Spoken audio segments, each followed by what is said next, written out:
In the remote wilderness of Maine, 3 women operated what appeared to be a religious sanctuary for over 30 years. 800 women entered seeking spiritual healing.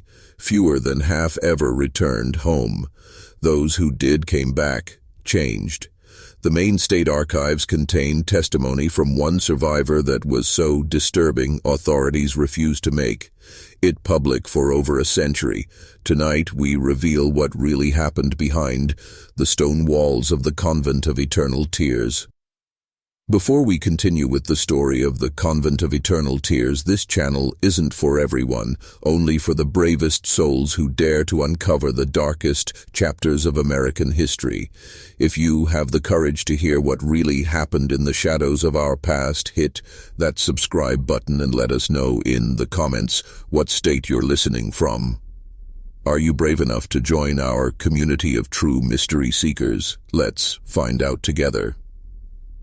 What makes this story particularly chilling is that it wasn't driven by religious fanaticism or supernatural forces, but by something far more terrifying: the calculated pursuit of knowledge at any human cost, hidden behind a facade of Christian charity. In the late 18th century, the District of Maine was still part of Massachusetts, a wilderness territory where isolated communities struggled to survive harsh winters and even harsher realities. The coastal town of Millbridge, population barely 300 souls, served as a trading post for lumber merchants and fishermen brave enough to navigate the treacherous waters of the Atlantic. 15 miles inland through dense forest marked only by Native American hunting trails lay a parcel of land that would become synonymous with unspeakable horrors. The Ashford women arrived in Millbridge on a grey October morning in 1798. Their horse-drawn wagon loaded with mysterious crates and medical supplies that drew curious glances from To'o's people. Mother Superior Agatha Ashford stepped down from the wagon with the bearing of European nobility, a striking woman in her early 40s with silver-streaked auburn hair and penetrating grey eyes that seemed to catalogue every detail of her surroundings. Her voice carried the refined accent of educated English society, and her manner suggested someone accustomed to command and absolute obedience. Sister Prudence Ashford emerged next, a tall, gaunt woman of 30, with alabaster skin and hands that moved with the precise grace of a master craftsman.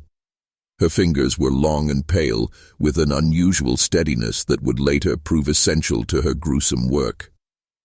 Unlike her superior, Prudence spoke little, observing the world through pale blue eyes that revealed nothing of her thoughts. When she did speak, her voice held traces of a Scottish accent, cultured but with an underlying coldness that made even hardened frontiersmen uncomfortable. The youngest of the trio, novice Temperance Ashford, appeared to be barely past 22 years. She possessed a haunting beauty that drew immediate attention. Raven black hair, porcelain skin, and dark eyes that seemed to hold ancient secrets. But there was something unsettling about her beauty, a quality that made mothers instinctively pull their children closer when she passed. Her smile never reached her eyes, and she had an unnerving habit of studying people as if they were specimens in a collection. The Ashford women claimed to be Anglican, nuns fleeing religious persecution in England, seeking to establish a new order in the American wilderness. They carried impressive letters of recommendation from English church officials, documents that would later be revealed as masterful forgeries. Their story was compelling enough to satisfy the Protestant community of Millbridge, who viewed the presence of educated religious women as a civilized influence on their rough frontier settlement. With gold coins that seemed inexhaustible, the sisters purchased nearly 200 acres of remote forest land from a grateful widow who had struggled to pay her late husband's debts. The price they paid, 3 times the land's assessed value, raised eyebrows, but also ensured enthusiastic cooperation from local authorities. They immediately hired every available carpenter, mason, and laborer in the region to construct their religious retreat. The building that rose from the wilderness over the following 8 months was unlike any religious structure the workers had ever seen. 3 stories of grey stone quarried from the nearby coast with walls thick enough to muffle any sound from within. The windows were unusually small and positioned high on, the walls making it impossible to see inside from ground level. Most peculiar was the basement level, which required extensive excavation and reinforced foundations far beyond what would be needed for simple storage. When questioned about the unusual architecture, Mother Superior Agatha explained with a serene smile that penitence requires solitude and solitude requires proper containment. Our sisters in England have learned that spiritual healing is most effective when the penitent is completely removed from worldly distractions. The explanation satisfied most listeners, though some of the older workers privately wondered why a house of God needed to look so much like a fortress. The Ashford women supervised every detail of construction with meticulous attention. They insisted on specific modifications that seemed strange to the builders. Reinforced doors with heavy locks, drainage systems that could handle large volumes of liquid, and ventilation shafts that seemed more appropriate for a medical facility than a convent. When workers asked about these features, the sisters cited their experience with similar religious institutions in Europe, claiming these were standard accommodations for intensive spiritual counseling. Dr. Samuel Hartwell, the circuit physician who traveled between frontier settlements, became one of the sisters' earliest and most enthusiastic supporters. A man in his 50s with a reputation for progressive medical thinking, Dr. Hartwell was immediately impressed by the sisters' apparent knowledge of feminine psychology and mental disorders. During their first meeting, he was amazed by their sophisticated understanding of conditions that most physicians barely recognized. They sisters possess remarkable insight into the nature of feminine hysteria and melancholia, he wrote in his journal. Their methods, while unconventional, are based on sound medical principles that I fear are decades ahead of current American practice. They speak of techniques for addressing the root causes of mental disturbance rather than merely treating symptoms. What Dr. Hartwell didn't record in his official journal was the private conversation he had with Mother Superior Agatha about the financial arrangements for their collaboration. In exchange for referring difficult cases to the convent and providing medical supplies through his connections, Dr. Hartwell would receive a substantial monthly payment and access to detailed case studies that could advance his own medical career. For a physician struggling to make a living on the frontier, it was an offer too valuable to refuse. The convent's reputation spread throughout the territory with remarkable speed. Families from settlements as far as Portsmouth, Portland, and even Boston began hearing whispered recommendations about the Ashford sisters' miraculous ability to transform troublesome women into model citizens. The cost was steep. Silver dollars for a month's treatment, 50 for 3 months, and 100 for what they called complete reformation. But for desperate families dealing with scandalous daughters or hysterical wives, it seemed a small price to pay for peace and respectability. The types of women sent to the Convent of Eternal Tears reflected the social anxieties of early 19th century America. Unmarried mothers who refused to reveal their lovers' identities arrived.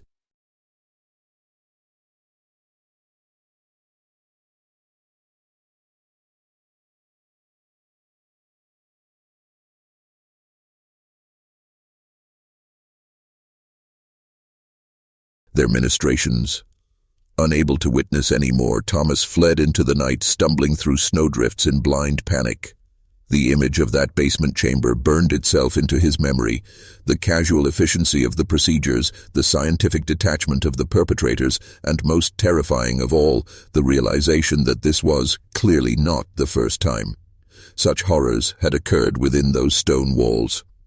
When Thomas reached town the next morning, he burst into his father's blacksmith shop, babbling about torture chambers and brain surgery with such frantic intensity that his father feared the boy had suffered a mental breakdown. The elder Brewster, a practical man who valued community stability above all else, listened with growing alarm as his son described scenes that seemed to belong in Gothic novels rather than a respectable religious institution. Thomas, his father, said carefully. "You were hunting alone in a blizzard in the dark after tracking a wounded animal for hours. The mind can play terrible tricks under such circumstances. Perhaps what you saw was a medical procedure of some kind. The sisters are known to treat various feminine ailments that require intimate intervention." But Thomas's description was too detailed, too specific to be dismissed as hallucination or misunderstanding. He could describe the layout of the basement chamber, the specific instruments he had observed, and most convincingly, the clinical manner in which the procedures were being conducted. This wasn't the random violence of madness, but something far more sinister, systematic, methodical, and clearly practiced. The elder Brewster decided to consult with Deacon Morrison, the town's most respected citizen and unofficial moral authority. Morrison was a cautious man who had built his reputation on careful judgment and community harmony. The Ashford sisters had been model citizens for 5 years, contributing generously to local charities and maintaining perfect decorum in their rare public appearances. More importantly, several prominent families currently had daughters and wives receiving treatment at the convent. "We must be extremely careful," Deacon Morrison warned after hearing Thomas's account. "Accusations of this nature could destroy reputations and tear our community apart. These are respected women of God, not common criminals. There must be a reasonable explanation for what the boy thinks he saw." However, the deacon was too responsible to ignore such serious allegations entirely. He agreed to make a discreet inquiry, visiting the convent the following week under the pretense of discussing a church fundraising event that would require the sisters' participation. Mother Superior Agatha received him in the convent's austere parlor, a sparsely furnished room dominated by a large wooden crucifix and religious paintings that seemed to watch visitors with judgmental eyes. Her manner was perfectly gracious and composed, showing no sign of anxiety or guilt as she served tea and inquired about his family's health with apparent genuine concern. When Deacon Morrison delicately mentioned that local hunters had reported unusual noises coming from the convent at night, Mother Superior Agatha's expression showed only mild concern and understanding. "Deacon Morrison," she said in her cultured English accent, "we often conduct intensive prayer sessions for our most troubled residents during the quiet hours of night. The process of spiritual cleansing can be quite vocal, particularly for women who have lived lives of sin and moral corruption." She explained that many of their patients arrived in states of severe spiritual distress, possessed by demons of pride, lust, and rebellion that fought desperately against the purifying power of Christian discipline. "Some women," she continued with sympathetic sadness, "have allowed evil to take such deep root in their souls that the process of extraction requires considerable effort. The sounds your hunters heard were likely the cries of demons being cast out through the power of prayer and penance." The explanation was delivered with such sincerity and theological sophistication that Deacon Morrison found himself nodding in agreement. The concept of spiritual warfare was familiar to all frontier Christians, and the idea that particularly corrupted souls might require extreme measures for their salvation was not unreasonable within the religious context of the era. Mother Superior Agatha then offered to show him through the upper levels of the convent, leading him through Spartan but clean dormitory rooms where several women sat in silent contemplation. The residents appeared calm and deeply absorbed in prayer or meditation, though Deacon Morrison noticed they seemed unusually subdued, moving with mechanical precision rather than natural human spontaneity. When he attempted to make eye contact with them, they seemed to look through him rather than at him, as if their attention was focused on something invisible in the distance. When the deacon asked about visiting the basement levels, Mother Superior Agatha explained that they served as the convent's intensive spiritual counseling facilities for women requiring the most focused attention. "I'm afraid it would be inappropriate for a man to witness such intimate procedures," she said with a modest smile. "Some of our treatments for feminine spiritual corruption require private examination of the soul that would compromise the patient's dignity if observed by male eyes." The explanation seemed reasonable within the social conventions of the time, and Deacon Morrison left the convent feeling reassured that Thomas Brewster had indeed misinterpreted what he had witnessed. However, something continued to trouble him during the ride home, a subtle wrongness that he couldn't quite identify but couldn't shake from his thoughts.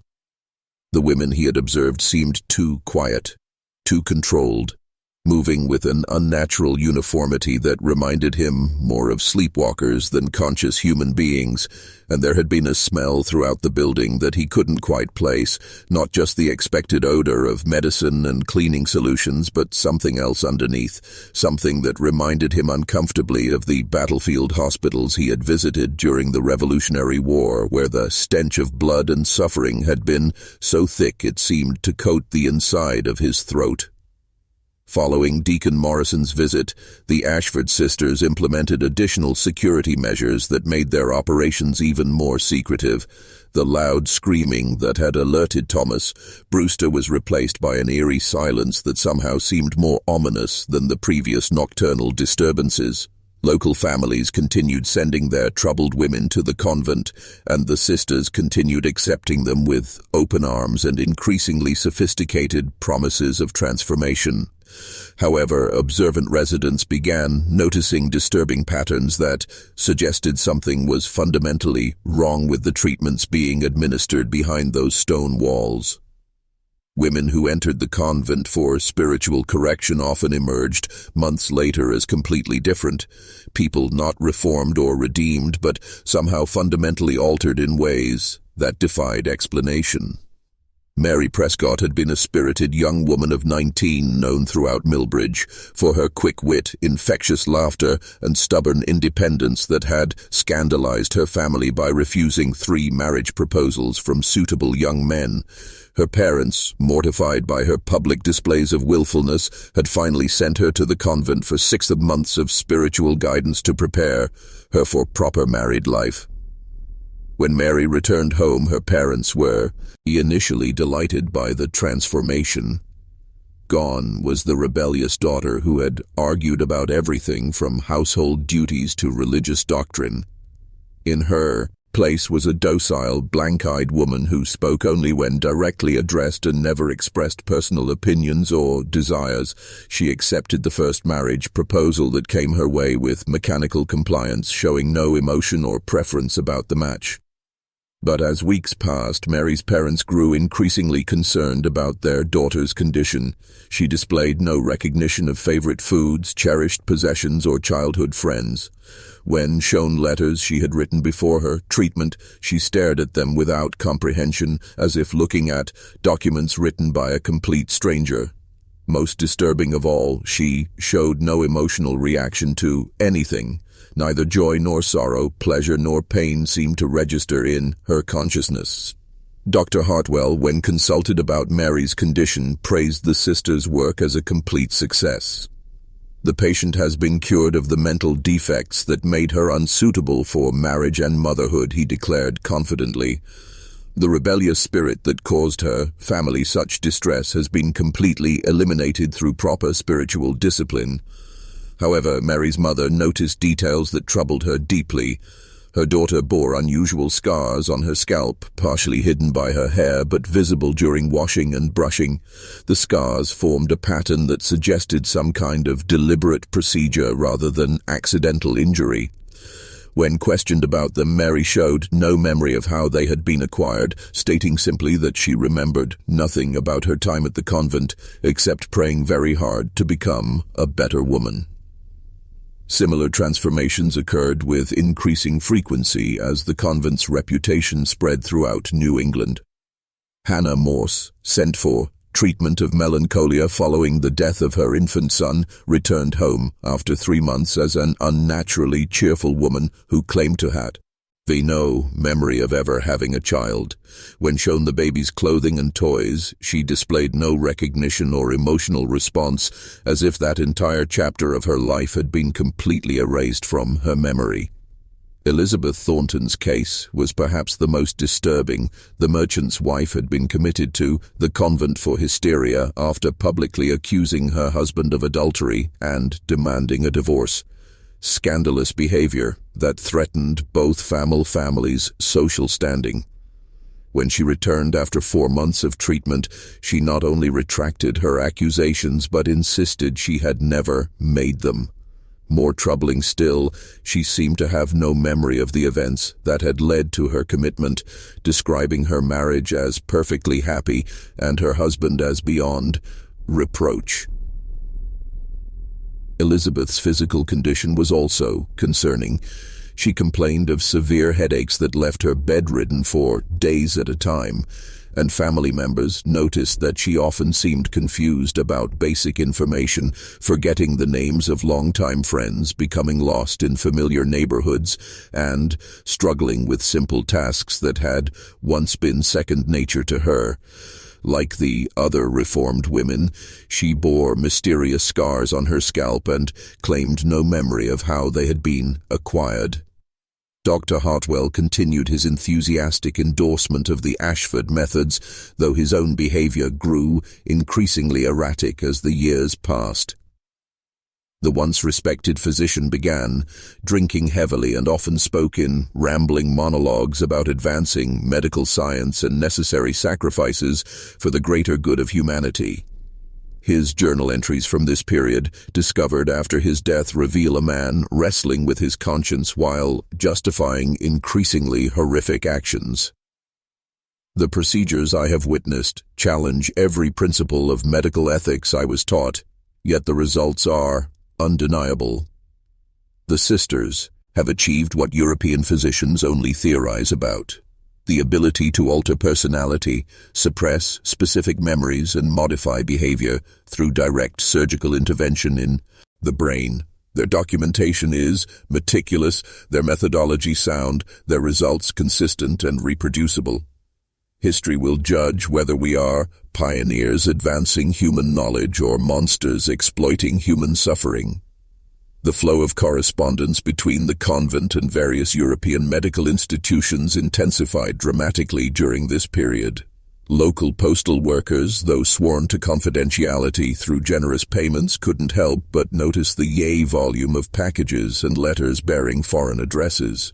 The Ashford sisters were receiving regular shipments of medical texts, surgical instruments, and chemical compounds while sending out detailed reports and what appeared to be preserved biological specimens. Mother Superior Agatha began making monthly trips to Portland and Boston, always returning with crates of supplies and equipment that required careful handling. She explained to curious locals that the convent was pioneering revolutionary treatments for feminine mental disorders, combining traditional spiritual healing with the latest advances in European medical science. Her cultured manner and obvious education made these explanations seem plausible to a community that valued both religious faith and scientific progress. But some residents remained deeply suspicious of the changes they observed in the convents. Patients. Martha Goodwin, whose daughter Rebecca had undergone treatment and returned fundamentally altered, began quietly questioning other families about their experiences. She discovered a disturbing pattern. None of the women who had received intensive treatment in the basement facilities could remember anything about their time at the convent except fragments of prayers and religious instruction. Martha's investigation revealed another troubling fact. Several women had simply never returned from the convent at all. When families inquired about their missing daughters or wives, the Ashford sisters claimed these women had experienced such profound spiritual awakening that they had chosen to remain as permanent residents, dedicating their lives to prayer and service. However, families who requested to visit these supposed residents were politely but firmly turned away, told that the women had taken strict vows of silence and seclusion that prohibited any contact with their former lives. The mystery deepened when Martha learned that the convent was accepting women from increasingly distant locations. Wealthy families from New York, Philadelphia, and even Charleston were sending their most problematic daughters to the remote Maine institution, apparently willing to pay substantial sums and travel great distances for the promise of complete behavioral transformation. The fees had risen accordingly. The sisters now charged up to $500 for what they termed comprehensive reformation, a process that typically required 6 months and guaranteed permanent elimination of all undesirable traits and tendencies. As the convent entered its second decade of operation, the Ashford sisters had established themselves as recognized authorities on feminine mental disorders throughout the medical communities of both America and Europe. Their carefully crafted reputation attracted attention from some of the most prominent physicians and researchers of the era. Men who were fascinated by the detailed case studies and remarkable success rates documented in the sisters' regular correspondence with medical institutions. Dr. Jonathan Whitmore of Harvard Medical School became one of their most dedicated correspondents, maintaining a regular exchange of letters that lasted for over 15 years. In his communications preserved in the Harvard archives, he expressed amazement at the sophistication of their research. Your documentation of behavioral modification techniques surpasses anything I have encountered in contemporary European literature. The precision with which you correlate specific physical interventions with predictable personality changes suggests a level of understanding that our profession will not achieve for decades. What Dr. Whitmore didn't realize was that he was reading clinical descriptions of procedures that would later be recognized as primitive forms of lobotomy, trepidation, and systematic brain damage. The Ashford sisters had developed a sophisticated understanding of cranial anatomy and brain function through years of unrestricted experimentation on human subjects, accumulating knowledge that legitimate researchers could only theorize about based on animal studies and post-mortem examinations. The sisters' research methodology was disturbingly thorough. They maintained detailed records of each patient's personality traits, behavioral patterns, and psychological characteristics before treatment, then documented every aspect of their experimental procedures with scientific precision. Post-treatment, observations tracked changes in memory, personality, cognitive function, and behavior with the same meticulous attention to detail that characterized legitimate medical research. Their surgical techniques evolved significantly during this period. Sister Prudence had become remarkably skilled at what she termed targeted cranial intervention, developing methods for accessing specific regions of the brain through carefully calculated entry points. Her detailed anatomical drawings, discovered decades later, showed various approaches to different brain structures with precise measurements and angles that demonstrated sophisticated understanding of cranial anatomy. The procedures themselves were conducted with clinical detachment that made them even more horrifying. Patients were typically sedated with laudanum or other opiates, but not enough to eliminate consciousness entirely. The sisters needed their subjects to remain responsive so they could monitor the effects of the interventions in real time. They would ask questions, give commands, and observe changes in behavior as they manipulated different brain regions with their instruments. Novice Temperance had evolved into the group's expert on what they called psychological conditioning and behavioral reconstruction. She developed elaborate protocols for reinforcing the effects of surgical procedures through carefully designed programs of reward and punishment, sensory manipulation, and psychological pressure. Her methods included controlled nutrition, sleep deprivation, temperature extremes, and social isolation, all calibrated to break down existing personality structures and rebuild them according to desired specifications. The sisters also pioneered the use of various chemical compounds to enhance their experimental results. Through their network of medical contacts, they obtained access to substances that wouldn't be available to mainstream medicine for decades. They experimented with different drug combinations, documenting their effects on consciousness, memory, and susceptibility to psychological manipulation with the same systematic approach they brought to their surgical work. By 1815, the convent had processed over 400 women through their various treatment programs. The sisters maintained detailed statistical records showing success rates that exceeded 90%. though their definition of success was the complete elimination of whatever personality traits or behaviors had prompted a patient's commitment to their care. Women who died during treatment were recorded as failures and their bodies preserved for further study. The scope of their operations expanded dramatically during this period. They began accepting what they termed research volunteers, typically destitute women with no family connections who were offered food, shelter, and modest compensation in exchange for participating in experimental treatments designed to advance medical understanding of the feminine mind. These women, often prostitutes, vagrants, or widows with no means of support, provided the sisters with test subjects for their most experimental procedures. The documentation from these experiments, later discovered in hidden archives throughout the convent, reveals a systematic approach to human experimentation that was both methodical and horrifying. The sisters recorded precise measurements of skull dimensions, detailed descriptions of brain tissue reactions to various stimuli, and careful observations of the relationship between specific surgical interventions and behavioral changes. They also maintained extensive correspondence with researchers throughout Europe and America, selling their findings to medical institutions that were unable or unwilling to conduct such studies themselves. The letters reveal a thriving black market in human experimentation data, with the Ashford sisters serving as primary suppliers of information that couldn't be obtained through legitimate research methods.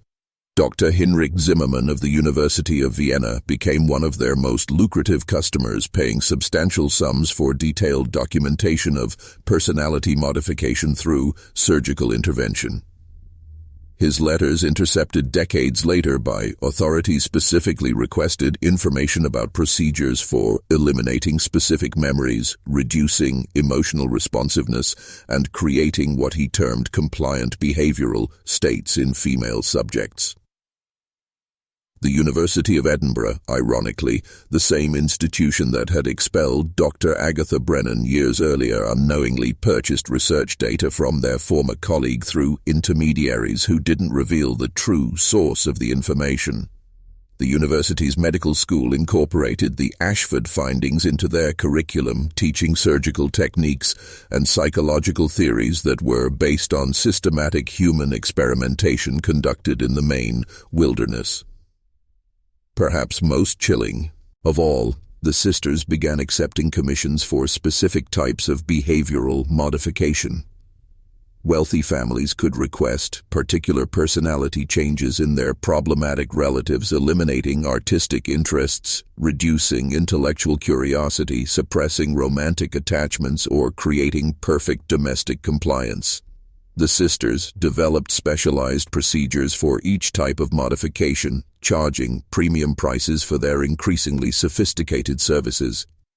The careful facade that had protected the Ashford sisters for nearly 2 decades began to show its first serious cracks in the winter of 1818, when a young woman named Sarah Whitman arrived at the convent under circumstances that would ultimately prove to be their undoing. Unlike the broken, desperate women who typically sought the sisters' help, Sarah came as a fighter, possessed of an intelligence and strength of will that had not been crushed by the social pressures that usually preceded commitment to the institution. Sarah's crime was having given birth to a child out of wedlock and steadfastly refusing to reveal the father's identity, despite months of pressure from her wealthy Boston family. Her parents, prominent merchants with a reputation to protect, had initially attempted to arrange a discreet marriage or adoption that would preserve family honor. When Sarah rejected both options, insisting on her right to keep her child and live independently, they declared her mentally unstable and arranged for her commitment to the Convent of Eternal Tears.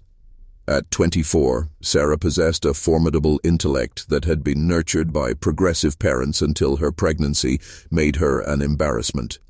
She had received an unusually comprehensive education for a woman of her era, including exposure to medical texts through her father's connections with Boston physicians. This background gave her knowledge that would prove crucial to recognizing the true nature of the Ashford sisters' activities. From the moment of her arrival, Sarah understood that the convent was not what it appeared to be. The other residents moved with the mechanical precision of people whose personalities had been fundamentally altered, their responses unnaturally controlled, and their eyes disturbingly vacant. Many bore visible scars on their scalps, partially concealed by hair that had been allowed to grow back over surgical sites. Most telling of all, several women displayed clear symptoms of brain damage, difficulty with speech, memory problems, and personality changes so dramatic they seemed like entirely different people. Sarah's medical knowledge allowed her to recognize these symptoms for what they were, the results of deliberate surgical intervention in the brain. During her first week at the convent, she was subjected to the same preliminary examinations that preceded all intensive treatments, detailed measurements of her skull, extensive questioning about her personality traits and behaviors, and physical tests that seemed designed to map her neurological responses rather than assess her spiritual condition. The Ashford sisters were initially puzzled by Sarah's resistance to their standard conditioning procedures. Most patients, already broken by social shame and family rejection, quickly submitted to the convent's authority structure. Sarah, however, maintained her defiance even under increasingly harsh treatment, designed to break down her psychological defenses and prepare her for more intensive intervention. She was placed in solitary confinement for days at a time, denied adequate food and water, and subjected to hours of psychological abuse designed to destroy her sense of self-worth. Sister Temperance, the convent's expert in behavioral conditioning, employed every technique in her arsenal to break Sarah's will. Sensory deprivation, temperature extremes, sleep disruption, and constant verbal assault on her character and worth as a human being. Through it all, Sarah remained alert and determined to escape. She used her time in isolation to mentally map the convent's layout, memorize the sisters' routines, and plan her eventual flight to freedom. More importantly, she began documenting her observations in a makeshift journal written on scraps of paper with ink made from berry juice and hidden in the seams of her clothing.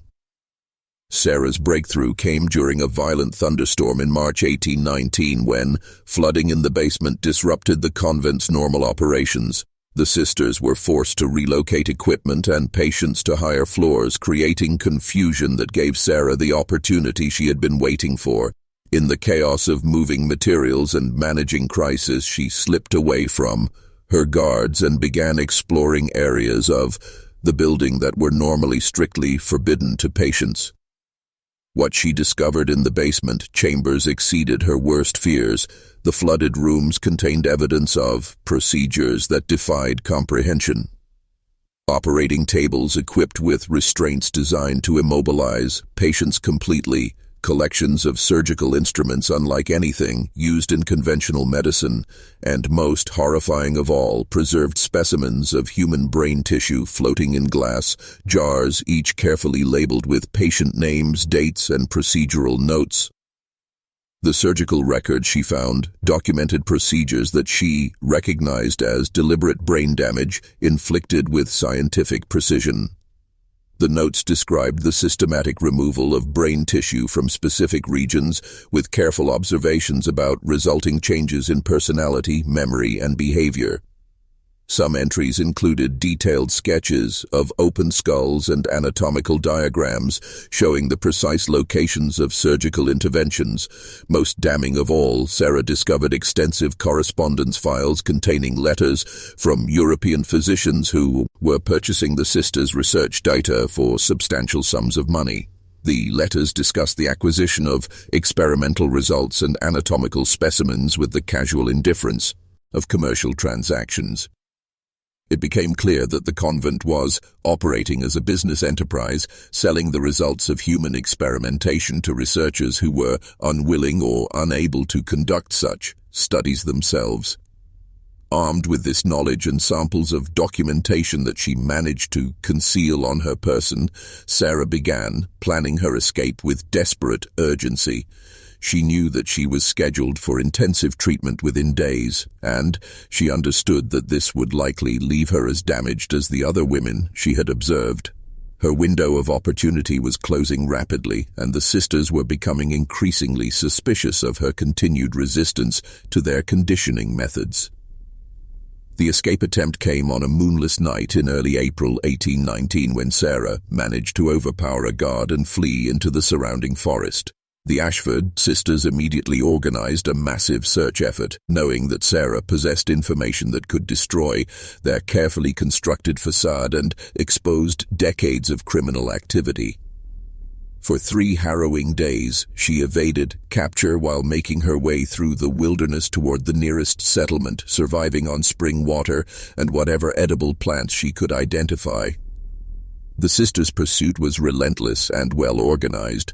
They knew the terrain intimately and had the resources to mount a comprehensive manhunt that included local men who had been hired under the pretense of searching for a mentally disturbed woman who might harm herself. Sarah could hear her pursuers throughout her flight, their calls echoing through the forest as they systematically searched every possible hiding place.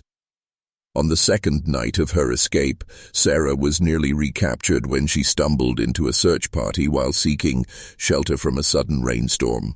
Only quick thinking and intimate knowledge of the forest gained during childhood visits to her grandfather's logging camp allowed her to evade detection. She spent the remainder of the night hiding in a fallen tree, listening to her pursuers search the area around her hiding place. Just when we thought the horrors of the Maine wilderness couldn't get worse, Sarah's desperate flight through the forest intensifies. If this story is giving you chills, share this video with a friend who loves dark mysteries. Hit that like button to support our content, and don't forget to subscribe to never miss stories like this. Let's discover together what happens when Sarah finally reaches civilization and the shocking truth begins to unravel. By the 3rd day, Sarah's physical condition was deteriorating rapidly. She was dehydrated, exhausted, and suffering from exposure to the harsh April weather. Her feet were bleeding from walking barefoot over rough terrain, and she was beginning to show signs of hypothermia. But her determination to reach safety and expose the Ashford sisters' crimes drove her forward despite her body's protests. The breakthrough came when she encountered a trapper named Joshua Meadows, who was checking his lines in the early morning hours. Initially suspicious of this wild-looking woman emerging from the forest, Joshua's attitude changed dramatically when Sarah began describing specific details about the convent that only someone with inside knowledge could know. Her desperation was genuine, her injuries were real, and her story was too detailed and consistent to be the product of mental illness. Joshua provided Sarah with food, warm clothing, and most importantly, safe passage to the sheriff's office in Millbridge. But even as they traveled together, Sarah remained terrified that the Ashford sisters would find her before she could tell her story to authorities. She had seen enough of their operations to know that they had resources and connections that extended far beyond their isolated convent. When Sarah Whitman finally reached Sheriff William Hawthorne's office in Millbridge on April 18, 1819, her appearance and wild claims initially met with the same skepticism that had greeted Thomas Brewster's account 16 years earlier. Sheriff Hawthorne, a practical man who prided himself on level-headed judgment, assumed he was confronting another victim of wilderness exposure and mental breakdown. Sarah's story of systematic human experimentation seemed too fantastic to be credible, too horrific to be real.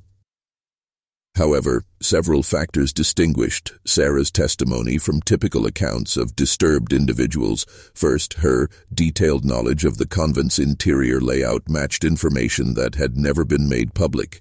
She could describe not only the general structure of the building, but specific details about the basement chambers, the arrangement of equipment, and the locations of hidden storage areas that only someone with extensive inside access could know. More importantly, Sarah had managed to steal several crucial documents during her escape. Surgical notes, correspondence with European medical institutions and patient records that provided concrete evidence of the Ashford sisters' activities. These documents written in clinical language, but describing procedures that would be considered war crimes by modern standards, left no doubt about the systematic nature of the horrors being conducted at the convent. The first document was a surgical log covering procedures performed on 23 different women over the course of 8 months. The entries were written with scientific precision, documenting operations that involved drilling holes in patients' skulls and inserting various implements to damage or remove specific brain tissues. Each entry included detailed preoperative personality assessments, surgical notes describing the exact procedures performed, and postoperative observations tracking changes in behavior, memory, and cognitive function. One particularly chilling entry described the case of Margaret Fowler, a 19-year-old woman who had been committed for excessive reading and intellectual curiosity inappropriate to her sex. The surgical notes documented a procedure designed to damage the brain, regions associated with learning and memory, with the stated goal of reducing patients' compulsive interest in books and abstract thinking while preserving basic domestic skills. The post-operative observations showed the horrific success of the procedure. Margaret's personality had been fundamentally altered. Her love of reading was completely eliminated. Her vocabulary was dramatically reduced, and her ability to engage in complex reasoning was severely impaired. The notes concluded with satisfaction that patient now displays appropriate feminine docility and shows no interest in activities beyond basic household tasks. The second document was even more damning, a detailed correspondence file containing letters from Dr. Hinrich Zimmermann of the University of Vienna negotiating the purchase of cranial intervention research data for the sum of £4,000 Austrian florins. The letters specifically requested documentation of techniques for eliminating undesired memories and personality traits through surgical modification of brain structure. Dr. Zimmermann's correspondence revealed the existence of an international network of researchers who were purchasing human experimentation data from the Ashford sisters. Universities in Edinburgh, Berlin, and Paris were all receiving regular reports detailing the results of procedures that would be banned under any civilized legal system. The sisters were essentially operating as commercial suppliers of information that legitimate researchers couldn't obtain through ethical means. The third document was, perhaps the most horrifying, a patient catalog listing over 600 women who had been processed through the convent's various programs since 1798. The catalog was organized by type of treatment received with detailed annotations describing the specific procedures performed on each patient and their ultimate disposition. The majority of entries were marked, reformed, and returned women who had undergone surgical modification and been sent back to their families with altered personalities. A smaller number were listed as permanent residents, women who had supposedly chosen to remain at the convent, but whose current whereabouts were unspecified. Most troubling of all, nearly £200 as entries were marked simply as expired. Women who had died during or shortly after experimental procedures. Sheriff Hawthorne, confronted with this overwhelming evidence, realized he was dealing with crimes that exceeded anything in his experience. He immediately organized a raid on the convent, assembling a force of 15 armed men for what he now understood would be far more than a routine arrest.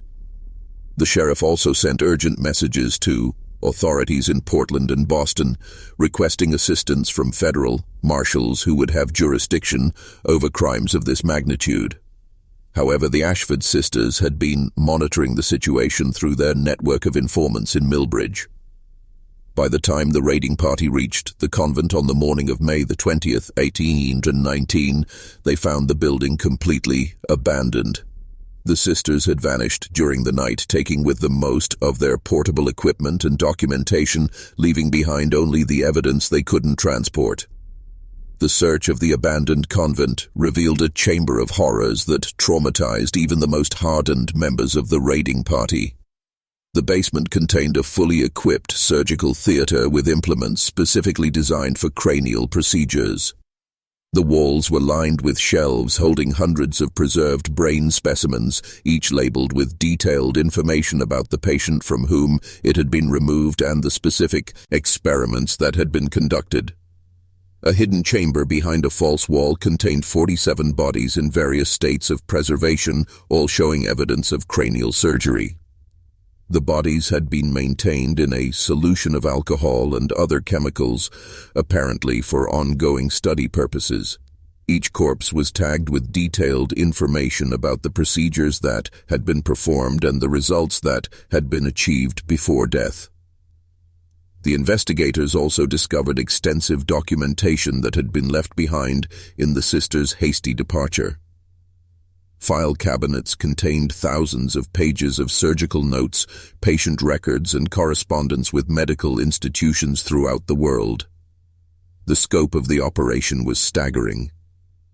The sisters had been conducting systematic human experimentation for over 20 years, documenting procedures that wouldn't be recognized by mainstream medicine for decades.